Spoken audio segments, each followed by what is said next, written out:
Hi friends, എൻ്റെ ഈ അടീനം ചെടി നോക്കിക്കേ, നല്ല ഭംഗിയുള്ള പൂക്കളല്ലേ. ഞാൻ നേരത്തെ ഇതിനെപ്പറ്റി വീഡിയോ ചെയ്തിട്ടുണ്ട്.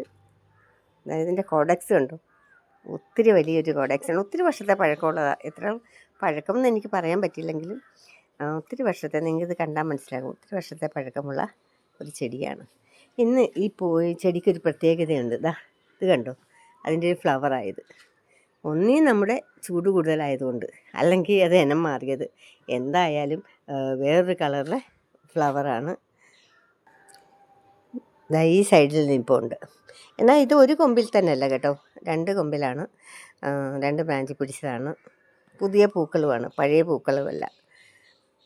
അപ്പോൾ ഇനി ഇനം മാറിയതാണോ അതോ അതികഠിനമായ ചൂടാണ് ഇവിടെയൊക്കെ. അടീനിയം എത്ര കത്തുന്ന വെയിൽ നിന്നാലും ഭംഗിയായിട്ട് നിൽക്കുന്ന ഒരു ചെടിയാണ്. പക്ഷേ ഇത് കണ്ടോ, ഇതാണ് നേരത്തെ കാണിച്ചിരുന്നത്. ഇതിനകത്ത് പിടിക്കുന്ന പൂവാണിത്. ഇപ്പോൾ അതിന് ഒരു പുതിയ കളർ ഉണ്ടായിരിക്കുന്നു. അതല്ല, അങ്ങനെ ഒരു കളറാണെങ്കിൽ നല്ല രസമാണിത് കാണാൻ. കാരണം അതിൻ്റെ അരികുകളൊക്കെ ഇങ്ങനെ ഫ്രില്ല് പോലെ മടങ്ങിയിരിക്കുന്ന ഒരു ചെടിയാണ്. നല്ല രസമുണ്ട്. ശരിയല്ലേ കൂട്ടുകാരെ, നല്ല രസമില്ലേ ഈ പൂക്കൾ കാണാൻ? ഈ അടീനം ചെടി പോലും നല്ല ഭംഗിയാണ് കാണാൻ കേട്ടോ.